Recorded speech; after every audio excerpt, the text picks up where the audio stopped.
I mean, you said what sort of week have you had? What have you been up to? That's what I've done. I've drank water. That's all I've been doing. If there's a water shortage in London, it's because of that. Honestly, just that's what you have to do. It's just boring. It's like a basking shark, just sort of with its mouth open, just going through the water. I'm sick of it. Oh, he's led the life of plankton for 1 week. Have you been able to do anything, or have you just been resting? It's best to rest, just because your body's still in shock, even though in the head, physically, I thought it was all right. The body sort of just acts in weird ways. Brilliant. It's a weird thing, isn't it? Like I said last week, you don't think about your body until there's something up with it, and then you panic a bit, and then you go, right, I'm going to look after it from now on. I've been given a second chance. As I said before, this was not a life-threatening illness or operation. No, but it's that same thing. The last time I had it was when I nearly choked to death on the Mr. Freeze pop. Right. Where I had that sort of, what do they call it when you have like a second coming? Do you know what I mean? It's that sort of thing where I don't think you're the second coming. No, but that thing of... If you are, we're all screwed. You mean the second chance? Yeah, it's a second chance thing. Your life flashes before you, doesn't it? Yeah, but you get... you suddenly feel kinder. Do you know what I mean? Really? Yeah, you sort of go, right, that was a bit of a warning. Be like good, Scrooge? Be good to people and stuff. Yeah, a little bit. I think it's normal. So are you now a nicer person? You've given more generously to charity and the like? Well, they haven't been out, so I can't do anything. I can't help anyone. Yeah. Go online. But maybe, once... Donate some money, all this cash you're in. No, I've given enough money away. Sick of it. But, changed. So he hasn't changed at all then, no? But you've also got to be careful as well, because there's that thing of you can drown yourself by having too much water. Yeah. So it's just getting that balance right of not having too much and filling yourself up. Well, yeah, it's that balance, right, of not dehydrating and becoming like a desert jellyfish, like a little crisp, and drowning yourself. Yeah. You're right, it is a balance. That's exactly what you've got to do. I don't know how you've managed it, Karl. It's very complicated. Yeah. No, but what I do is when I'm thirsty, I drink, and when I'm not thirsty, I don't. Yeah, but that's the problem with me. Whatever it is that's in your head that says you should have a drink, I don't really have one. It's called a brain. It's called a brain. Yeah. It's the brain that tells you. But my brain's never thirsty. I only think of drinking when I'm eating. And I'm not eating as much because my kidney's weird. I don't want to put any pressure on it, so I don't drink. So now, if I have it in front of me all the time, I go, right, I've got to have that. So I feel a bit better. Good. It's just been a long week. Because when you don't do much, it's just, time doesn't whiz by. And normally your weeks are packed, as we know, with visits to the cobbler. And Yeah. Well, it's just like they say, isn't it? They say... Following an ant. Exactly, yeah. You've already got a hectic schedule. I know, I don't know how you fit it all in. But, because I was close to death and everything... You weren't close to death. I've been thinking about, other people who've been in that situation where they're dying and what have you. And it's weird how, like, in a way, do you know, like you say before you die, things to do? Yeah. I've never heard that sentence before. I don't know if they say. Well, I've extrapolated from that. What you mean is there are certain things you should do before you die. Swim with dolphins, etc. Yeah, but in a way, because I've had such a boring week, it's been a long week, so if I was dying, don't go swim with dolphins, because you'll love it and the time will whiz by, and you go, oh, there's another day gone. Whereas I've been sat at home, watching, Price is Right and stuff, and it's just like, oh, it's only 4 o'clock. Oh, this is dragging. So if I was dying, I'd go, yeah, it's dragging, but I've got ages more left to live. Yeah. But what's the point? But it's really about quality of existence, isn't it, when you're dying? No, but anyway, I'm just saying. Oh, okay. Been a boring week. But what I've been doing is going on the internet, sort of learning stuff, and watching more documentaries about stuff. Yeah. Okay, tell me something you watched on the internet then. The thing that stands out the most was this spider. Right. That a fella got. Popped it in like a little sort of bottle. Yeah. And chucked in 80 ants. And the spider, right, just went mental. And I don't know if the spiders eat ants. I don't know if they do. But he wasn't happy with them, that they were there. And he was just whizzing around, sort of biting them. Not eating them, just giving them a bite. And the ants would sort of just lie there, dead. And spider had this system of sort of going, right, I'm going to put the dead ones over there, and it was biting them, dragging them across, putting them in a pile, killing another one, popping it in the pile, and by the end of it, it made like a little pile of dead ants. He was just there sort of breathing heavily. And that was amazing, because I've never witnessed that before. But you don't see that happening, do you, normally? So you think that if people are unfortunately passing away, instead of visiting Disneyland or whatever, they should just learn stuff. Just get on the internet and watch this spiders. World is amazing. Attacking ants. And just that thing of, last week you were saying how good ants were and how they're brainy and they work hard and everything. Yet none of them they didn't know what they were doing. There was panic going on. You watched them again, they were running backwards and forwards, and I remember seeing a programme about ants where they're meant to sort of work together as a team, and if they climb up a person's leg, that person stood on their house, say, and they're all like, oh. There's a signal and they all bite at the same time. They all bite once. Now, if that had done that on that spider, they sort of all go on it, and when they're all in position, one of them sort of goes, no, and it bites, and then it would do some damage, but there was none of that. But you've seen things like the Towering Inferno, where even humans panic crazily and jump out of windows and things until Steve McQueen comes along and saves the day. So, yeah, but at the end of the day, when you're in a Towering Inferno, you were there relaxing on holiday. So, of course, you're going to be relaxed, and the shock of it's going to make you go, oh, I wasn't ready for that, I was sat here in my trunks. Whereas that ants should always be alert. Well, yeah. Any insect's life should always be... So for a human scooping up 80 of them, putting them in a bottle with a giant spider? Yeah, but I'm just saying that's what insects do. Their life, they never relax. That's what's weird with an insect. There's no downtime, is there? It's you wake up, you go and get the food, you build your house. That's what you do, so you're always alert. They shouldn't be sort of running around going, oh, what do we do now? That should be in them. I love that you're annoyed at these poor ants that were bitten to death. But also, they say they're clever. I was looking at it. If I was an ant, I would have just crawled under the pile of dead ones. Just sit under there, wait for the spider to go. None of them were doing that. They were all staying on one side and the dead ones on the other. So I'm just saying that, you're always sticking up for insects, saying you know what they're doing. They don't. What do you mean? Where's this come from? When have I ever stuck up for insects? It's you that's follow them, saying they're brilliant and that, and ladybirds are right-handed and Christ knows what. No, but, so I'd learnt that. Brilliant. You haven't learnt anything. There's nothing to learn from that. There's nothing you learned from that. Something about jellyfish. Say, I was telling you about the sea being full up. Yeah. Right? How there's too many fish in it and they're all being pushed out. Then, it was saying about how the jellyfish is changing from a bit back, just being a blob, to now being a blob with stingy bits. You go, and then... No, I don't. I wonder what he read. And I wonder what he was reading. Then I'll think of what other things are in the sea, how are they changing? And then that's when I might do a poem about an octopus with two heads. Because it's got me thinking. So no longer am I just reading someone else's story, spending a full week reading some other story. I've read a little paragraph, and that's got me thinking about. And it's inspired you to make great art. With an octopus with two heads, and you just think, yeah, that would work. That's a good way for them to evolve. They've got all the arms, give them two heads. They've got all the arms. And it would work, because like I've said to you before, it is one big head to make it two smaller heads. So it's just looking at science, looking at how things can move. It's not looking at science. It's not looking at science. You then speculating on an octopus having two heads is of no value, is it, to anyone or anything? But there's people out there who are bringing out books who are writing stuff like that for sci-fi stuff.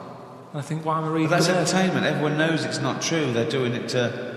But they do more than just say, wouldn't it be great if there was an octopus with two heads? They then paint a world in which this octopus exists and presumably causes some kind of narrative interest. I can do that on my own, though, without... So what's the story of the octopus with two heads? It's happier in the end. Everyone likes happy ending.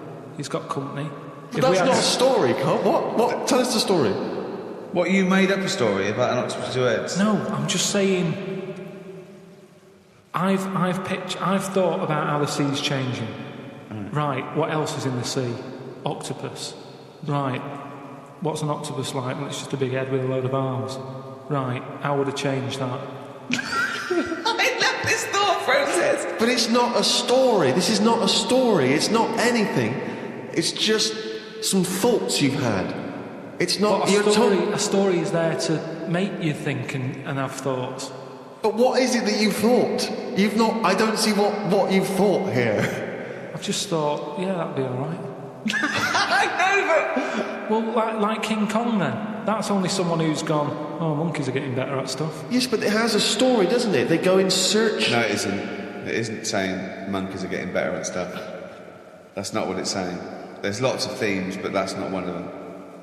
Monkeys are getting better at stuff. No, they're getting better at stuff. The way they try to he tried to go out with a woman.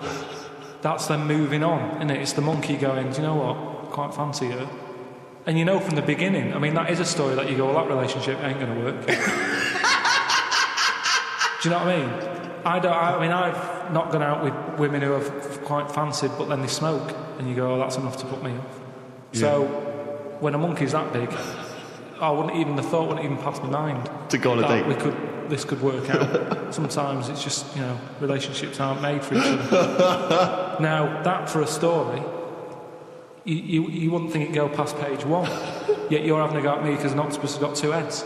Which isn't that weird. When you look at them anyway, it must be the weirdest thing knocking about on the planet. I'm not kidding you. I've never seen anything so weird. And yet... He's angry because he's not seen anything so weird as an octopus. So it's not yet a story. What's weird about it? What's strange about an octopus with all the things that could... Why is it any weirder than a dog? Because it couldn't be further away from us. A dog has got human eyes. If a jellyfish had a pair of eyes like ours, I probably wouldn't worry about him that much. But like I said to you, it's that way that they haven't got eyes, they're floating about. I can handle some fish, they look like if they've got eyes, you can make eye-to-eye contact with them. A jellyfish, what are you looking at? It's a snidey thing, like I've said to you. You can see a lot in eyes. Do you know what I mean? They say, don't trust him, why? It's his eyes. Jellyfish haven't even got any and I don't trust them. Whereas if it had them, maybe there'd be the odd one that'd go, oh, that one's all right. OK, Carl, I'm just going to throw an animal at you. Tell me how weird it is, what bits annoy you, how you'd change it, OK? A crab. How would I change it? Yeah. Does it annoy you? Do you think it's weird? They are weird. But they're at that size where they can get away with it. Yeah, it suits them. Okay, good. Would I change anything? In a way, what you're saying about things not working, you can't walk forwards. So why hasn't something happened? Why haven't they said, do you know what, these arms are too clumsy. We need to have them so they can slot away easier and we can pull them out when we need them instead of clumping around with them. Because they do struggle. You see them struggling with their arms. Yet they're still here, they're still doing that, they're still designed that way. What's the weirdest animal? So you think the octopus is the weirdest animal on Earth? Yeah.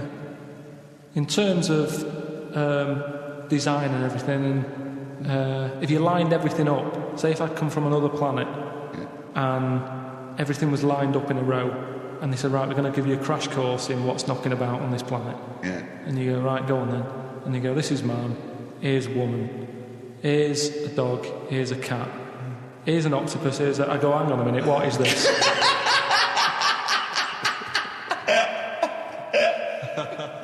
If you're saying there's a museum that's keeping everything, there's loads of other books on that. Who's looking at the fella whose skulls fell off? What? We see. It's interesting, isn't it? What do you mean the fellow whose skulls fell off? Well, that's what happened the other week, so I wrote about it. A fella's skull has fell off. What do you mean his skull has fell off? It's something to do with circulation. But what do you mean his skull fell off? It's in the diary. But how can a skull fall off? Because it's surrounded by tissue and it's got a brain. How can just his skull... How can it detach itself from all the stuff surrounding it? He mislaid all his dreams. But all I'm saying is that's not getting a look in.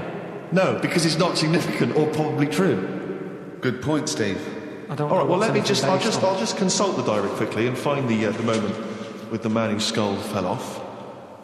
Oh, here we are, yeah. Looks like the world's fattest man is having an operation to get rid of some of the fat. He has to have an iron bed because that's the only thing that can hold his weight.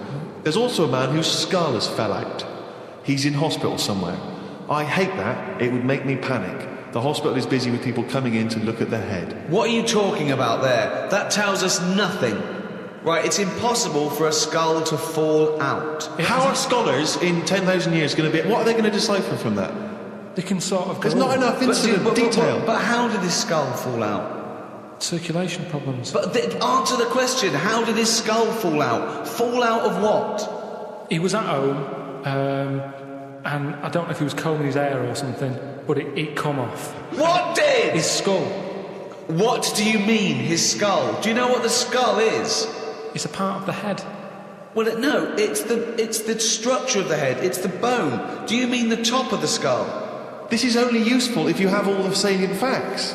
Then it would be of interest to us. We could. Well, I couldn't take that on. I'm busy. I'm not going to start looking into stuff in depth. Just get the details.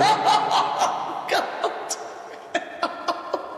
You're such an idiot. You are the best idiot in the world. Well, I don't want to be premature, but that entry is followed by, I injured my toe the other day by dropping the toaster. Instead of letting it hit the floor, I tried to catch it with my foot. I didn't think I'd done any harm, but my nail looks like it could fall off. I might show it to the doctor when I get me kidney stones out. We could easily get by without nails on the feet. They are more trouble than there were. You're so wrong. You're so wrong. I think on the days when cavemen without shoes and animals need nails, I don't think we need them now. I honestly... Because you hear about ingrowing toenails, right? So that's a problem. You've got to cut them. Stuff gets under there and gets infected. Get rid of them, you won't have any of that. As long as you wear shoes. No, you'd have unprotected toes and fingers, wouldn't you? I didn't say on the fingers, just on the toes. So why do you need them on the fingers and not the toes? Because you use your hands to do stuff. I've said about toenail out, it'd be good to have it growing on the head. What? Just having like a sheet of it, just like a nail on the forehead. You wouldn't look weird because we'd all have it. I'm not saying... What are you talking about now? I'm just saying, I don't want to go on about evolution and stuff because we've done it all. What do you think the skull is for? No, but I mean on the outside, so that when you bang your head, it's a little bit more protection. Like people, I mean, you're looking at me like that, why do you wear a helmet on a bike then? Because the bike wasn't meant to be invented. We weren't meant to whiz along at 70 miles an hour with evolution. I know, but because life's changing, like you've said... But you can't go, let's evolve, let's re-evolve. OK, let's assume we've got this nail on our head that's growing out of our forehead. So we look like one big thumb. Yeah. Which weirdly, Karl kind of... I mean, you can almost imagine it looking at Karl now. You can imagine a big nail there. Does the nail continue to grow? Do we have to trim the head now? Yeah, in the same way you get a haircut. Why is that preferable in your mind to just wearing a crash helmet in instances where you might have something hit your head? Just because, for a start, helmets, you have to carry them around with you. That's one thing that's put me off having a motorbike. Whenever you see someone on a motorbike, it's all like the clothes they've got to wear. And it's like a big upheaval, isn't it? It's you know, if you have a car, you can get in with your shorts on, your flip-flops on. A motorbike, it's like you're an astronaut or something. You're only nipping down the road for some milk. Do you know what I mean? So what I'm saying is get... But does it annoy you having to put shoes on every day and underpants and a vest and I don't know... No, but once they're on, I'm not carrying them. They're on me. If I had to then take the shorts off for whatever reason and walk around holding them, I'd go, I can't be bothered. I don't like holding a bag. I don't like bags. We carry too much around with us now. I don't like carrying stuff. It's just a hassle, isn't it? It's just endless things he doesn't want to do, doesn't like doing. It's like carrying bags. Who the hell has a gripe about carrying bags? Why is that a concern? Because it's stuff that's on you. I love the way that he wouldn't mind having a nail going out of his fucking head, but he doesn't want to carry a bag. What's good with it is everybody's got one of these. But it's not going to happen, Karl. And the most important thing in your body, apart from the heart, is your brain. So protect that, not the toes. The toes we can get back without the toes. But your head's important, isn't it? There's a lot of stuff in your head. And I know all this just after seeing the Bodyworks thing. I went to see it's a show on where there's a load of like dead bodies and that. And you can see how much stuff's in the body. And there's loads of stuff. There's nothing in there that you don't need. It's all doing stuff. Everything in your body. We've been telling you that for years. But you reckon you don't need the toenails? Yeah, that's on the outside. I'm saying everything that's on the inside of your body, right? You don't need the appendix. No, but doesn't that depend on what lifestyle you have? Well, it's a hangover of when we probably ate a lot more cellulose, and it's. Yeah, well, they might come back. Things are always coming back, aren't they? So if people start eating them again. What about male nipples? Sort of looks all right, though, doesn't it? Because the chest is quite plain, so with nothing on it, you'd go, what's this? It just balances it out. I think it looks all right. I think it works. So leave it. But what were we talking about? But wouldn't you rather have maybe a little like a rib cage around the testicles? Because you get a whack in them and it. Oh. Yeah, that's pretty good. Not an invention, Carl. It's not an invention, and we can't do it. But will you be able to sit down still? Because that's the good thing with them at the moment is movement. So it sort of works. Well, don't they say? He said something about testicles, the body works thing. Well, they're on the outside. Put yours away, Carl. You're not one of the exhibits. They're on the outside because they have to be a few degrees below body temperature for the Sertoli cells to So that's an odd design. That they had to go there because it's a bit of an odd place to have them. Where would you suggest? Dangling from the throat? Sort of. I want to redesign you, right? You could possibly do this now. This is something you can actually do, probably. You could probably have your testicles anywhere. So where would you want them? You've got a giant forehead nail. Yeah. You could have that. It probably wouldn't grow, but we could certainly have that. I just mean because if all it's about is temperature, you don't want to get them too hot. Yeah. Well, they're getting hot down there because you're wearing pants and what have you. So have them nearer to the outside of the body. Well, they are on the outside of the body. No, but we wear pants over them. So you wear pants over them because they're testicles, and polite society suggests that you don't show your testicles. That's the odd thing, isn't it? That's what's happened somehow. That we've said testicles shouldn't be seen. Well, then just put a hole in your trousers. If it's only about keeping them cool, and because they're too hot, why don't you just hang them out your shorts? Because there's too many sort of seats that are shared these days, isn't there? But what I'm saying is. Well, what are you saying? Where would you put them? Somewhere like sort of under the ears, so it sort of just looks like lobes. So you would redesign your body to have a pair of testicles hanging from your ears. And when people are sometimes talking, they do sort of mess with their ears, and they're always saying check for lumps. More handy. Does the penis remain where it is at the moment? Leave that where it is. Yeah.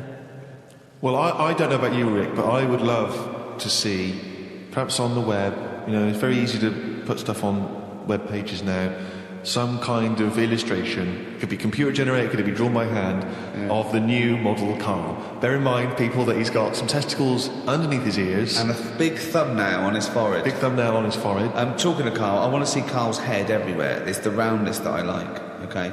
So do a viral campaign. Anyone out there with a picture of Carl, just get it everywhere. Because I want eventually everyone to, as they walk past him in the street, to shout, "You shaved monkey," or "Look at that bald head," or "Look at fucking coconut face coming this way. You got a head like a fucking orange." We get onto conversations, talking about, he's asking me stuff about evolution.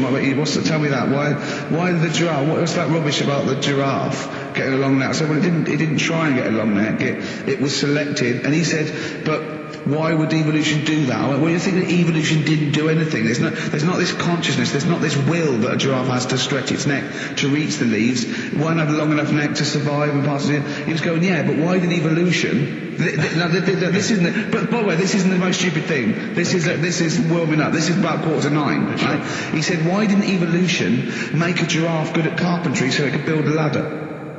Right. Yeah. Okay. No. Right. Okay. So he's thinking around it. He's trying to pick holes in evolution. Yeah.